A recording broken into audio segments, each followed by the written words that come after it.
Hi, everyone. It's so great to be here. Thank you, Mikalah, for the introduction. I'm Dr. Catherine Krebs. I'm a medical research program manager at the Physicians Committee for Responsible Medicine. And so I'm Mikalah's colleague. I help out on the Era 21 and this workshop series, but I also am a founding member and lead coordinator of the CoLab, the Coalition to Illuminate and Address Animal Methods Bias. And the CoLab is an international collaboration of researchers and advocates exploring this important issue of animal methods bias, which has to do with peer reviewers' preference for animal-based methods. So today I'm going to be introducing this concept of animal methods bias. I will go over the mounting evidence and characteristics of animal methods bias and describe some of the ongoing work of the CoLab, including our work engaging with different stakeholders, including researchers like yourselves, journal editors, and funders to help mitigate the harmful effects of this bias. In the last decade, I think as most of the participants here in this workshop understand, non-animal alternative methods like tissue chips and organoids, sometimes also called new approach methodologies or NAMs, they have advanced rapidly, and they are the first choice model for many researchers for a variety of reasons. They can reliably mimic human biology and clinical responses to help translate preclinical findings into safe and effective treatments for patients. And for some researchers, it's important that they avoid the ethical and emotional burden of experimenting on animals. So, around the world, there are increasing efforts among researchers, policymakers, and regulators to advance the development and use of these approaches to improve biomedical translation and reduce and replace the use of animals in science. But, despite the fact that there are now many different models available for many different applications, confidence in these methods is still being established, and uptake has been slowed for a variety of barriers. And one of these barriers is animal methods bias. It's a peer review bias when reviewers expect or request that researchers add animal experiments to their studies. Like in this tweet, someone said that the reviewer insists on showing it in mice, and there's this cute little picture of a mouse on a little miniature phone. But this phenomenon is not new. In 2011, Hida Plume wrote a commentary about the wasteful tyranny of reviewer experiments. So these are experiments that reviewers suggest. And he said that these reviewer experiments are often expensive, unnecessary, and that they slow the pace of research without any obvious advantage, and that they also can have particularly serious impacts on early career researchers. More recently, in 2020, Donald Ingber framed this really nice overview of advances in organ chip technology around this phenomenon of reviewer requests, specifically for animal experiments, posing the question if it's time to start requesting organ chip validation experiments instead of animal-based ones. So we define animal methods bias as the preference, it's a peer review bias, characterized by a preference for animal-based methods or a lack of expertise to properly evaluate non-animal methods, resulting in the unfair assessment of non-animal research. And when we first started thinking about animal methods bias, we mostly thought about it in the context of manuscript peer review. But we slowly started to realize that it can happen during the peer review of grant applications, but also really anywhere that research is evaluated. So anywhere that peers or advisors or other researchers are, or even non-researchers are evaluating research that doesn't use animals, there's the potential for this bias to occur. So here you can see this sort of simplified version of how research is conducted. The findings are disseminated via publications, but also conference presentations, social media, traditional media, and elsewhere. And then these findings inform novel projects for which researchers must obtain funding. And then they perform research with that funding, and then the process starts all over again. Parallel to this, researchers are trained in new approaches and they progress their careers and eventually train other researchers. And then further parallel to this, scientific knowledge is generated and medicine is advanced. So each of these cycles requires that research is evaluated, often by scientific peers, but sometimes by the public or regulators. And anywhere research is assessed, there's a possibility for bias, and specifically animal methods bias. So the research life cycle illustrates not only the systemic nature of the research enterprise, highlighting that weaknesses or failures must be addressed systemically, but also that such weaknesses or failures can propagate throughout the whole system and feed into further ones in a snowball effect. So today, I'm going to take you on a journey through what we know about animal methods bias so far. Evidence that we've gathered through surveys, bibliometric analyses, and analyses of reviewer expertise. And then I'll get into our work to address animal methods bias with different stakeholders. So far, the CoLab has conducted 3 cross-sectional online surveys to assess animal methods bias experiences. So the first one, which I'm going to call Global Survey 1, this paper has been published in Altex in 2023. You can find it by following this QR code. And respondents received up to 33 questions. We recruited participants via social networks. We had a total of 68 participants, so quite small. And researchers, they came in from around the world, but mostly the USA. So the USA had the most representation with about 36% of participants. We've also conducted what I will call the India survey. This was published earlier this year in NAM Journal. You can find the publication by following this QR code. And in this survey, researchers received up to 19 questions. Again, they were recruited via social networks, so on social media and listservs. And we had 100 respondents total. And this was limited to researchers who work in India. So I sort of mentioned this during the first Slido question, but we're really interested in how different research contexts, including funding situations, research infrastructure, different laws and regulations around animal use and animal replacement around the world may impact animal methods bias experiences. So we collaborated with some folks in India to understand how this bias affects researchers based in India. And that's what this survey was focused on. And then the third, which I'll call Global Survey number 2, this has not been published yet. It's in submission, so keep an eye out on Era 21, listserv and social media for more information about when this study hopefully is published soon. But in this survey, again, it was a global population, mostly from the USA, again, a wide range of EU countries. In aggregate, EU participants were higher than USA. And this time they got up to 17 questions. They were invited, not, we didn't send out recruitment on social networks. We actually sent specific invites to researchers who we know have published using in vitro methods. And we got a total sample of 189 participants.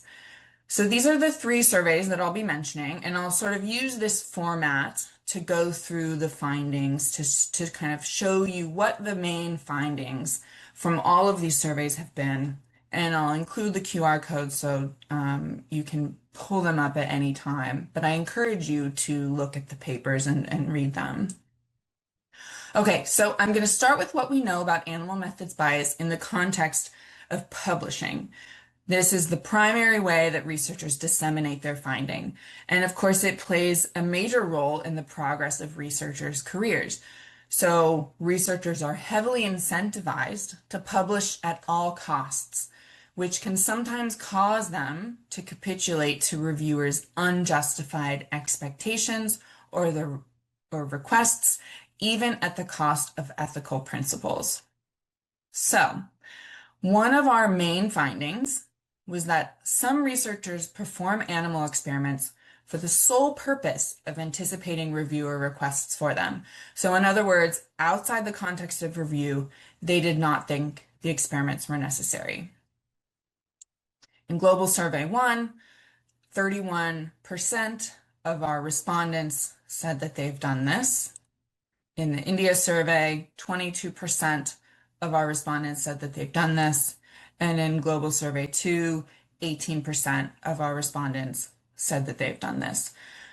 So this has pretty grave implications for the conduct of animal research if, according to the 3 Rs and animal research ethical principles, animals should be used in a justified manner. But if the only justification is to appease a reviewer, not even a reviewer request, but an anticipated reviewer request, this has pretty serious implications for the way that those animals are being used. Our other main finding is that about half of surveyed researchers have had reviewers suggest adding animal experiments to their non-animal studies. So I also asked you this in the Slido earlier. In Global Survey 1, 46% of our respondents said that they have had reviewers suggest these animal experiments. In the India survey, 50%. And this time we asked them how many times this has happened to them, and they said about 8 times on average. So, this is happening quite a lot to researchers. It's not just like an isolated incident. And then in Global Survey 2, 52% said that they've had these requests come their way. And again, we asked them how many times, and they said about 7 times on average.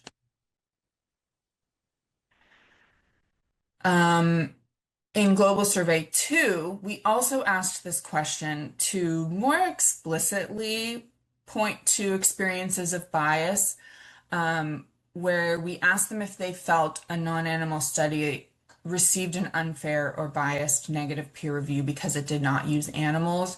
So not just asking about these requests for animal experiment, but zooming out a little bit, like other kinds of negative comments or negative outcomes that could happen, other than or including, requests, but a little bit zoomed out. And so 46% said explicitly that they felt the study received biased negative peer reviews because it did not use animals. Okay, next we found that most of the time researchers did not comply with the requests for animals. So in Global Survey 1, 50% of respondents did not comply. In the India survey, 70, this time we asked them not how many of them complied, but we gave them an option to choose what percentage of the time did they comply. And they said that they did not comply 76% of the time. So that's about, 3 out of every 4 requests, they are saying, no, we're not going to comply to this. And these findings were actually quite skewed. So, a lot of people actually said that they've never complied, and the median compliance rate, non-compliance rate, was really high.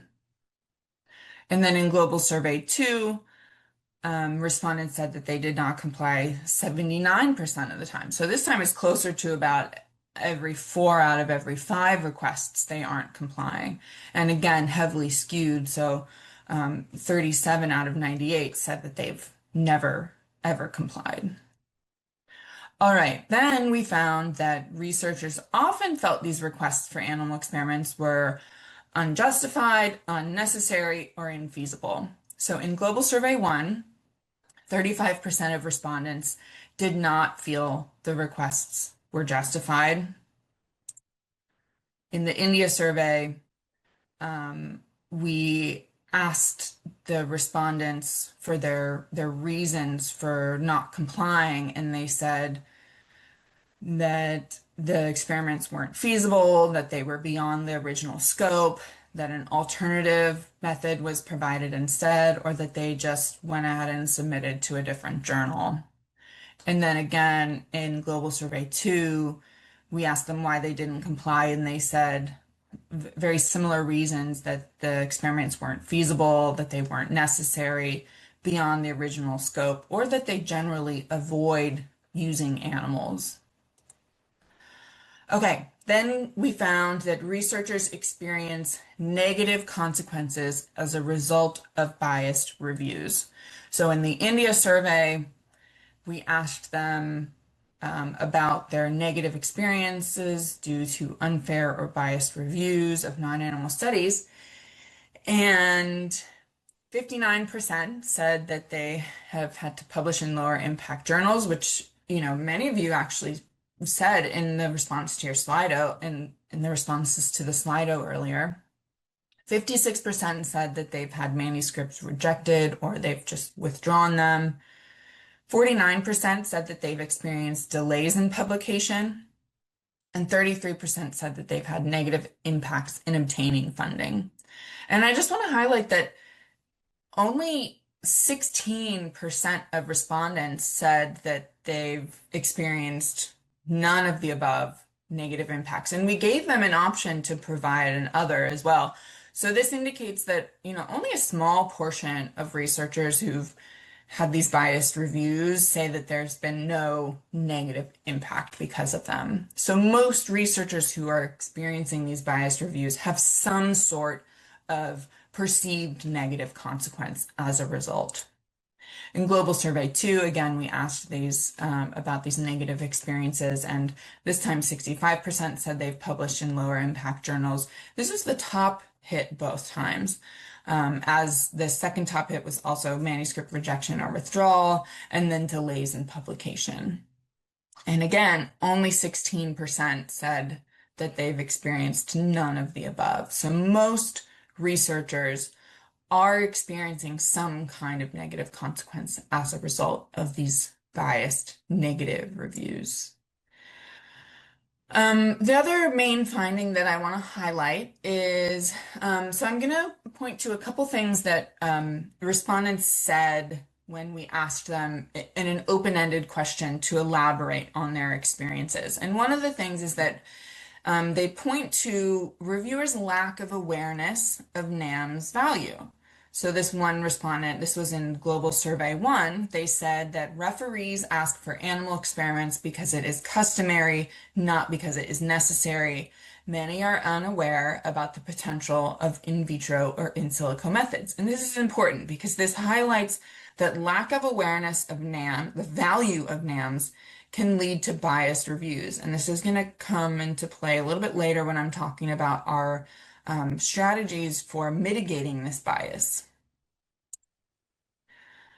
Respondents also claim that higher impact factor journals have more bias. So, we saw that this was in the when we asked them about their negative consequences, they said that they had to publish in lower impact journals, but they also, reiterated this in their open-ended responses. So in Global Survey 1, someone said the journals that wanted experiments were journals with higher impact factors. And this is really interesting. They highlight that there's no incentive to not do animal experiments because, as faulty as impact factors are at predicting the importance of science, that it is important for researchers. It's important for researchers' CVs, for getting jobs. So this is important. Getting high impact journal publications is incentivizing. And so if researchers feel that they have to use animals to get into higher impact journals, this has implications, career implications for researchers. Another finding is that studies using animals, to investigate. So we wanted to understand if this self-reported claim about the relationship between impact factor and animal use was true. So we conducted a bibliometric analysis, and indeed, we found that studies using animals are published in journals with significantly higher impact factors. So this bibliometric analysis, it is not published yet. It's a part of this paper that's in submission with Global Survey 2. But what we did is we queried PubMed for in vitro, animal, and papers using both in vitro and animal studies from 2009 to 2023. And what we did is we assessed the impact factor of the journal that each of these papers are in. So we found almost 18,000 in vitro papers. We found 220,000 animal papers and 75,000 using both. And we limited this to journals with impact factors over 5. And what we found is that the in vivo based publications, so this is the gray line at the top.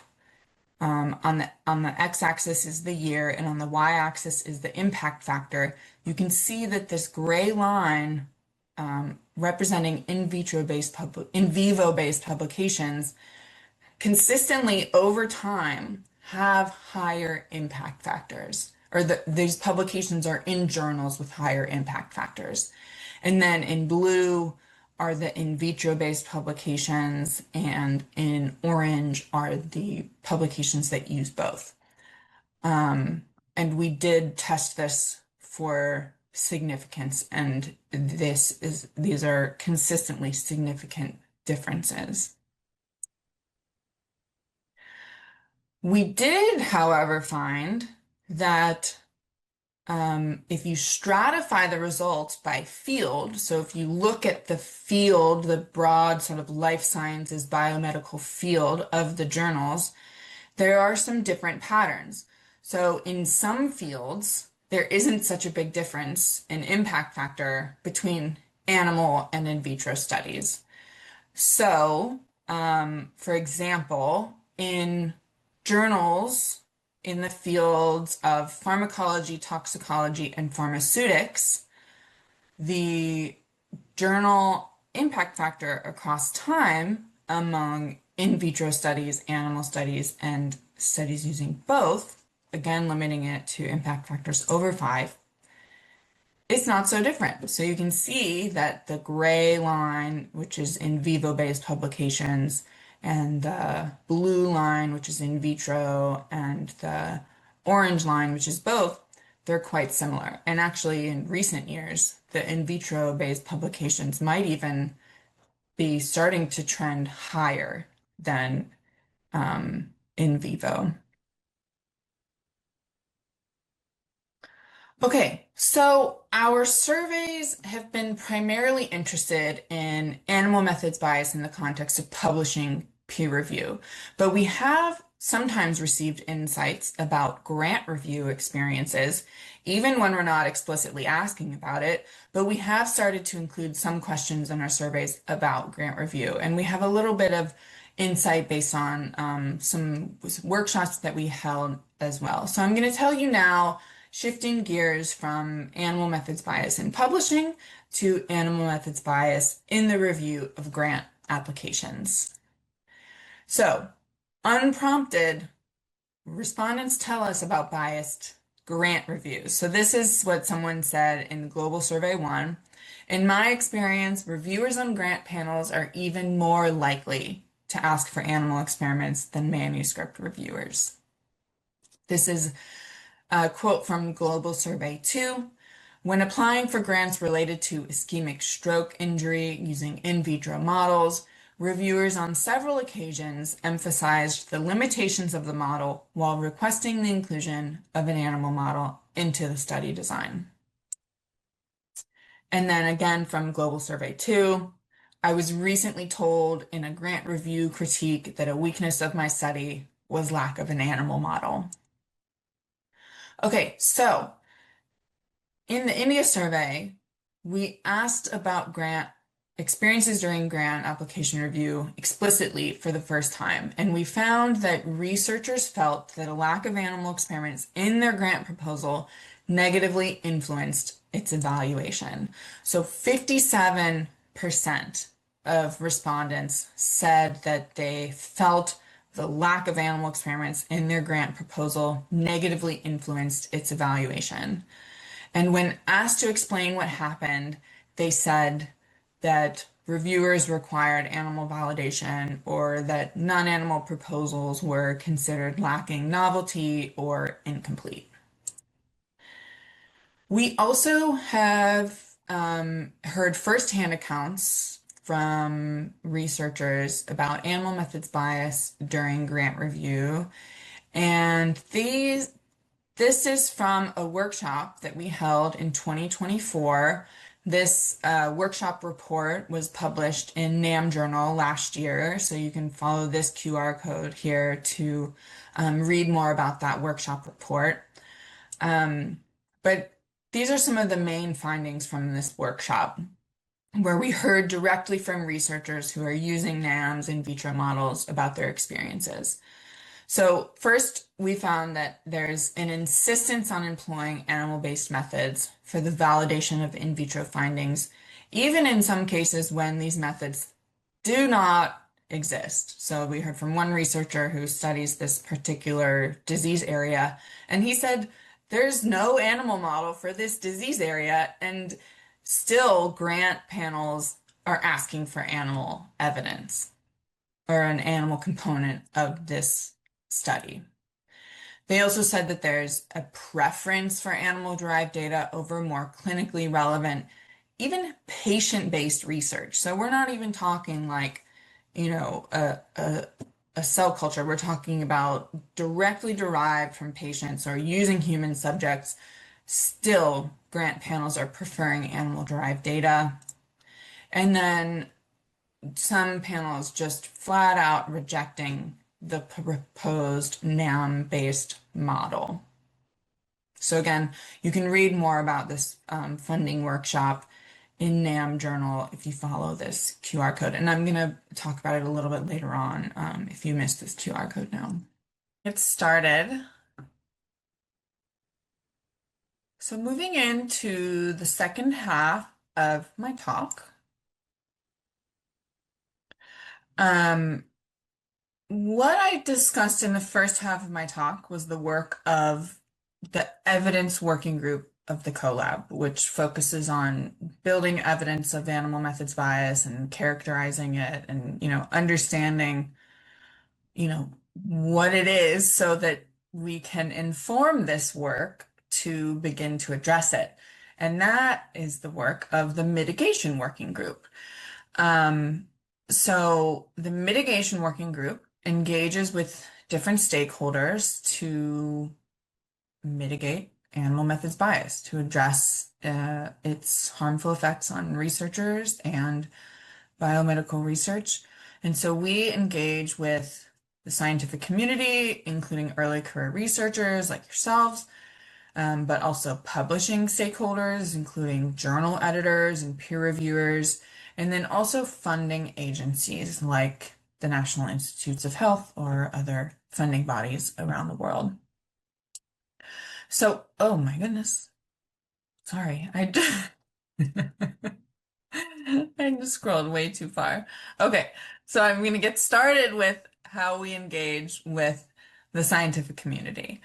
And to do that, I'm going to go over this resource that we created called the Author Guide for Addressing Animal Methods Bias in Publishing, and it is available as an online resource at animalmethodsbias.org. So this author guide is a tool for researchers who use non-animal methods, and it contains recommendations and resources to help prevent and avoid animal methods bias. It includes things like how to frame your manuscripts and report your methods and results, where to submit your paper, as I saw some people asking about that in the chat. And then how to respond to potentially biased reviews. So it was originally published as a paper in Advanced Science, but it's now available online at animalmethodsbias.org, along with a lot of other resources that we've since created at the collab. So please check it out, share it with your colleagues, send us feedback, especially if you have other resources in mind that we can add to our databases. But now I'm going to give you an overview of some of its contents. So the first step to counter animal methods bias is to anticipate its potential to occur. So researchers should consider performing additional non-animal experiments to corroborate their findings. And this can counter downstream reviewer bias where reviewers, ask for more animal experiments. The author guide contains a database of experimental resources that may be useful for researchers when designing studies and preparing manuscripts to help avert these requests for additional experiments. It includes biorepositories, datasets, databases, platforms, and guides from academic, government, and commercial sources that are either freely available or accessible through application, purchase, or both. The database is non-exhaustive, and researchers are encouraged to contact us with any additions or amendments, and you can search by keyword, filter by resource type, access requirements, and country. And each resource has an entry with a description and an external link. Another step researchers can take in anticipating the potential for animal methods bias to occur is to pre-register their studies. So pre-registration is the process of specifying a research plan before conducting the study and submitting it to a registry or as a registered report to a peer-reviewed journal and published in a journal. It can improve research quality, transparency, and reproducibility. It potentially increases the likelihood of a final manuscript's acceptance. It enables researchers to demonstrate their goals and justify their methods before data are collected or analyzed, and allows early input from peers. It can help build trust in novel approaches like NAMs. It can bolster a study against unjustified reviewer critiques, and it allows a more complete scientific record of a study, whereby sharing and publishing negative results is encouraged. The author guide provides links to pre-registration sources so authors can find appropriate registries or journals offering registered report article types. The author guide also contains tips for effectively preparing manuscripts ahead of submission. So we recommend that researchers robustly justify model choice, describing its suitability and human relevance, and explicitly stating why animals are not suitable. We also recommend to validate findings by using different or complementary methods to corroborate evidence or corroborate findings with published literature. So point to other studies that have already been conducted in your paper. Ensure reproducibility so that other researchers can replicate procedures and findings. There are available in vitro reporting guidelines that you can follow. We also recommend that you openly share your data and follow the FAIR data principles. And then perhaps most importantly, don't oversell your findings or overstate facts, because this can draw criticism or rejection or requests for further validation experiments. So this is all about framing your findings appropriately. If you frame something in an over-exaggerated way and your findings don't back that up, your results don't back that up, then reviewers are going to be more likely to say, well, to support your conclusion, you're going to need more evidence. So if you accurately frame, the scope of your study and the conclusions based on your results, then you're less likely to get those kinds of critiques. You also need to adequately address the limitations of your study. At the editorial and peer review stages, animal methods bias can result in lengthy revision periods or ultimately rejection if authors fail to comply with requests for animal experiments. So to help minimize these outcomes, we put together a database of journals with a track record of publishing non-animal studies for consideration upon submission. Submitting to an appropriate journal is not going to guarantee that you will totally avoid the effects of animal methods bias, but it can help reduce them. So choosing the right journal is also important for maximizing a study's reach and impact. To determine if a journal is the right fit, it's important to check that the study fits within its scope. So you can, be sure to read the journal scope on the website. You can also check recent issues for articles that contain similar methodologies as your study. Other compelling journal characteristics that you might want to consider are things like impact factor, open access, open peer review, the likelihood of the journal to accept negative results. These are all detailed in the entries in our journal database. In addition to the database, you can use journal selectors to help determine an appropriate set of journals for a manuscript based on its abstract. So one example of this is Jane, the journal author name estimator, and you just paste your abstract in and it pumps out suggested journals, and it tells you like the topic area and the impact factor of the journal, and it provides a link. So that's another useful way that you can find appropriate journals for submission. You're often provided with an opportunity to suggest reviewers for your manuscript upon submission, and we recommend that you take advantage of this opportunity because finding peer reviewers is increasingly difficult for editors. Having appropriate reviewers with the expertise and capacity to objectively evaluate a study is beneficial. As we discussed when I was going over the evidence, we found that expertise is correlated with funding outcomes. And it's also, you can avoid animal methods bias through reviewers to save time, energy, and resources.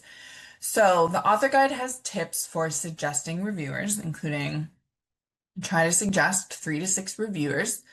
Look for experts in the same field or methodology as your study, including authors in your manuscript's reference list. Look for experts who understand the value of non-animal methods. Look for demographic, global, and career stage diversity. There's actually evidence that diversity improves the quality and impact of science, and the inclusion of diverse peer reviewers is important for addressing, forms of oppression in biomedical research and academia, and may also improve the quality of reviews. Do not suggest reviewers at your institution or who you've worked with in the last 2 years because this could present a conflict of interest. And then lastly, don't contact the reviewers you suggest. This is the job of the editor. Okay, so let's say you've gotten your reviews back and now you're wanting to know how can you reply in your author response to reviewers. So we've included this decision tree to help determine how best to respond. So you can just kindly ask the reviewer to provide more explanation if the request isn't clear. If the request is clear, but you don't think that you need to perform additional experiments, you can provide a detailed explanation with references. You can say, why the evidence you provided is reliable and valid, or why the additional experiments are outside the scope of the article, infeasible or unethical or unjustified. Um, let's say you do think that the request for an additional experiment is valid, but you can find an alternative to do instead. In this case, you can offer an alternative option to the suggested animal experiment with a non-animal methodology, describe the plan and the reason why this approach will provide results that are more relevant. You can either conduct those experiments or you can say that, you will follow up in future studies. But it's also possible that you don't, there's just no alternative available. And so you can say that there's no appropriate model for this, there's no translatable appropriate model. And so conducting the additional experiments are infeasible. But I really want to drive home that you should never feel obliged to comply with reviewer suggestions, especially in the case of performing additional animal experiments. Always thank reviewers for their time and respond to comments using clear, persuasive, and precise language. And just most importantly, provide a robust explanation for why you disagree. And a lot of times, reviewers will be satisfied, and ultimately the editor can determine if the experiments are really necessary. But it's always worth it to say, we don't think these are necessary. It's outside the scope. You can even say that, great suggestion, but this is for a future study, and then not comply. So it's always worth it to put those kinds of things in your author response. Lastly, the author guide contains a comprehensive bibliography. It now contains over 1,000 references that may be useful for authors during any stage of research, from study design to manuscript preparation to responding to reviewers.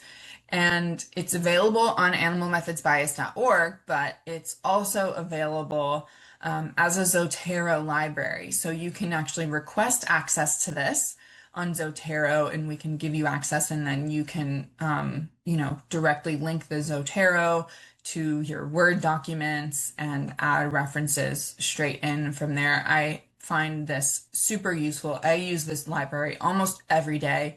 Anytime I'm interested in, what's an in vitro model for human skin diseases? There's a category, then you can just look up, and there's a really comprehensive list. And another benefit of joining the Zotero library is then you can add references. You can also email us if you have a reference that you think should be added to this database. Let us know. Okay, so the next stakeholder that we work with is publishing stakeholders. And specifically, we are in the midst of an initiative where we are engaging with editors.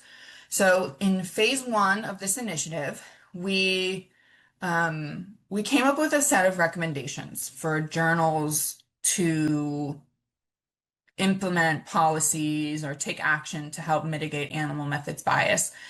And these were based on things we came up with from our surveys, things we heard from researchers, things we figured out in our workshops,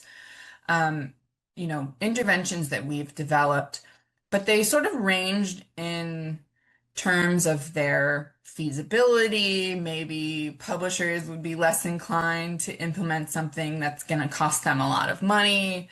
As we know, the bottom line is very important for publishers.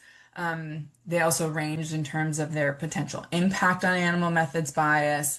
So we wanted to know directly from editors, sort of, how would you rate these different interventions? What do you think are the most feasible and cost-effective ways, so that we can then, in phase two, approach more editors and publishers and advocate for very feasible, very cost-effective, and impactful change to help mitigate animal methods bias. And so this is what we came up with, and we're now in the process of advocating for editors to follow this checklist. So if you meet an editor and you have 2 minutes with them, this is what I recommend. This is what we recommend in the collab to say to them, that they, as an editor, have this opportunity to address animal methods bias. Super simple. Check reviewer comments asking for animal experiments and assess the feasibility of them. Are these experiments feasible in terms of cost and time? Are they suggesting to develop a whole new mouse model? Is that really something that's you can expect a researcher to do, to go take 2 years to develop a mouse model? Or maybe it's going to be costly and maybe they don't have access to it. And then ensure that the reviewer concerns are backed by substantive referenced reasoning, not just a personal preference. So, do the requests for animal experiments, does it say, this should be validated in vivo because, and then there's a rationale behind it? Or is it just a standalone comment? This should be confirmed in vivo, because that's not very convincing. So the editor can identify this sort of range of comments and determine whether it's actually appropriate for the reviewer to say that. And then the editor can take action. They can say either to the authors, disregard this comment, or they can even remove that piece of the review altogether before sending it back to the author. So, this is part of the editor's job, is to sort of, coordinate and monitor peer review. But in theory, they should also be intervening when reviews are inappropriate or unjustified or unhelpful. And so this is what we're really imploring for editors, is to identify, assess the comments, and then to take action if needed.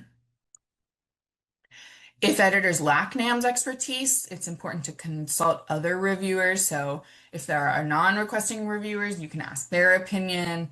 You can also, super important, invite NAM's experts to review NAM's papers. Seek additional review from someone with expertise in non-animal methods. And then there are proactive editorial practices. So, when editors are selecting reviewers, make sure that they have the appropriate expertise to evaluate that study. And then we also encourage editors to build capacity on the editorial board. So include editors with NAM's expertise on editorial boards, and then they can also be engaged when concerns arise. And then lastly, we have been working to engage with funding bodies. We've developed recommendation for funders to address animal methods bias, and we've begun engaging with them. And so I mentioned this workshop report earlier on. I highlighted some of the feedback we've heard directly from researchers about their experiences with animal methods bias submitting grant applications. So that's the same paper. It was published last year in NAM Journal. But so in addition to hearing from researchers about their experiences with animal methods bias during the review of grant applications, we also came together with stakeholders to determine action steps. So recommendations for funders to help address animal methods bias. And there's this long list of recommendations that we developed for funders.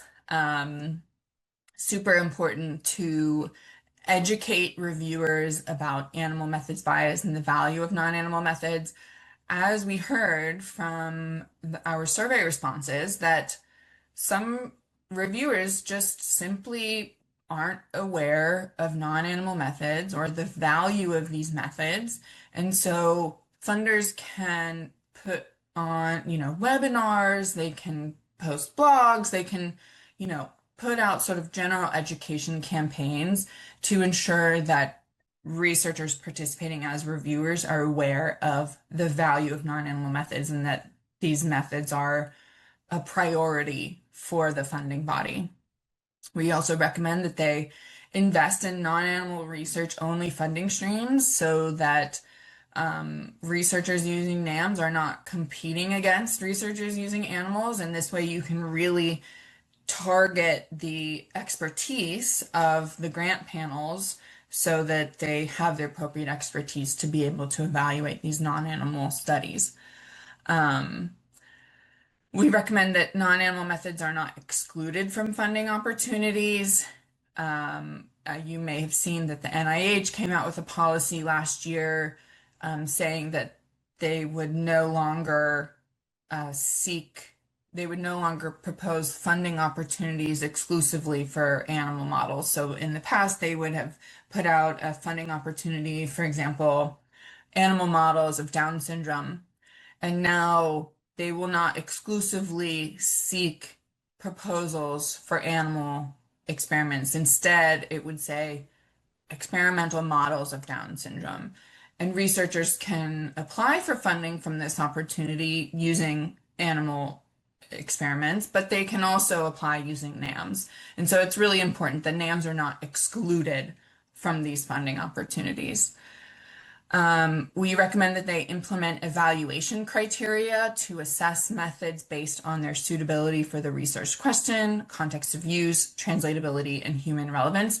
So, at least at the NIH in the US, there are standard evaluation criteria that all grants undergo by review panels, but in specific funding opportunities, the funding institute or center can specify additional review criteria. And it's really important that they do this because they can incorporate review criteria that really incentivize the use of human-based models.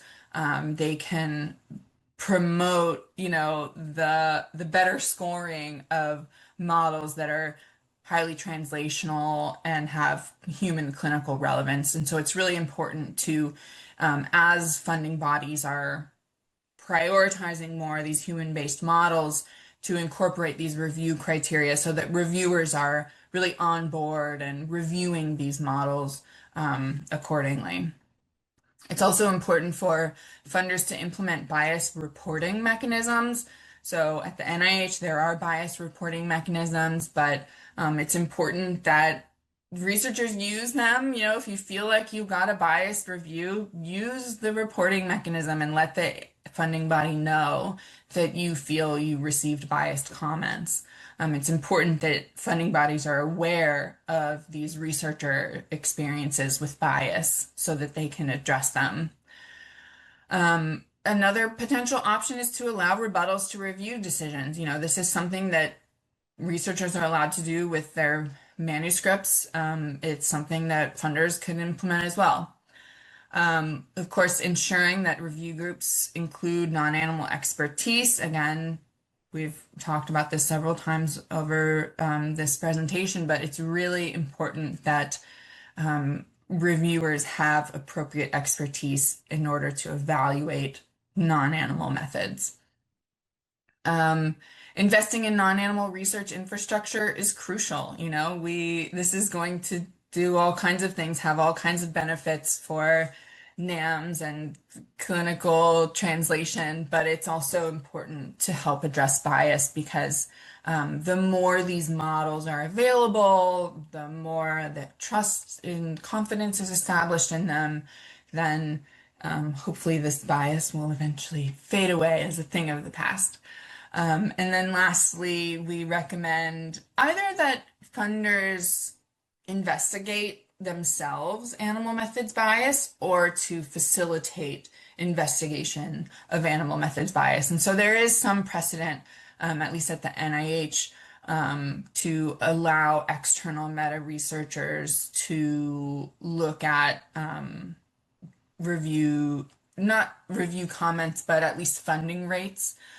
So if you recall when I was discussing the study section analysis, the data that's publicly available is only the funded grants. So we don't have access to the unfunded grants. So it would be really important to understand, okay, what is the relationship between reviewer expertise and the unfunded grants? So that's something that we would be really interested in knowing. And, the agency would obviously have access to this. It's not something we have public access to. So, I just want to highlight these two, educate reviewers about animal methods bias and ensure that review groups include non-animal expertise because in April of last year, the NIH announced a new human-based initiative, and they actually said that um, that grant review staff will participate in mitigation training to address any possible bias toward animal studies, and that they will integrate experts on alternative methods into study sections. So this is really exciting to see that the NIH is, they didn't mention animal methods bias by name. We think it's really important for awareness of animal methods bias to grow, for funding bodies to name it, to acknowledge that it exists. But this is definitely exciting progress. There also recently was indications from the UK. The UK announced this big animal reduction initiative, and there was some indication that they are also interested in animal methods bias, more in the publishing realm, encouraging publishers to publish non-animal methods. And we actually have a paper coming out imminently, any day now, analyzing these government-led initiatives that begin to address animal methods bias. So you can follow this QR code. It'll take you to a landing page for the paper. The full text and the PDF are not quite available yet, at least when I checked this morning, but it should be available. We just submitted the proofs, so you should be able to read that paper. It's a short perspective piece coming out very soon. And then we also developed, so if you want to advocate with your local funding body, we developed these resources so that you can engage in advocacy. And so if you follow this QR code, this is a page on animalmethodsbias.org. It's recommendations for researchers how you can help promote addressing animal methods bias. At the very bottom of the page, there are recommendations to engage in advocacy, and the links to these documents are there. So we developed this toolkit, and it provides steps for you to, first of all, determine which funding body you would like to engage with, determine the most appropriate manner of engagement, then complete the Animal Methods Bias Advocacy Template Letter, which is also provided online, and then to send the letter to the appropriate contact. We also held a webinar on this topic, engaging in advocacy to help address animal methods bias. Again, animalmethodsbias.org. On the resources tab, you can see that there are webinar recordings, and you can find that there. You can also get in touch with us if you have questions about this advocacy. If you can also you can do this totally independently of us. We want you all to engage in your own advocacy, but if you want to work with us to help develop these recommendations and get more involved, we're also open to that. I need to highlight that this collaboration, it's international, it's cross-sector. We've been together for, oh boy, 5 years. So it's just it's a huge privilege to be involved in this work, working with all of these wonderful people and these amazing organizations. I do want to give a shout out to Faunalytics. They provided amazing support for us to make our surveys more rigorous. If you are doing any kind of animal advocacy research and you want help, advice, go to Faunalytics. They are amazing. They provide pro bono help. And these are some of the faces of the collab. I need to update this slide, but if you want to join us, if you want your face here on the screen, please do join us. We're recruiting new members. We're trying to expand. The more members we have, the more work we can do to address this important issue. Please visit animalmethodsbias.org for more information. You can find the full author guide and lots of other resources there, including a list of all of our publications if you want to read more. Email us at info@animalmethodsbias.org if you're interested in getting more involved, or if you want to tell us about your personal experience with animal methods bias. We'd be happy to talk to you. And then please find us on Blue Sky and LinkedIn. We do post actively about our work and ongoing events.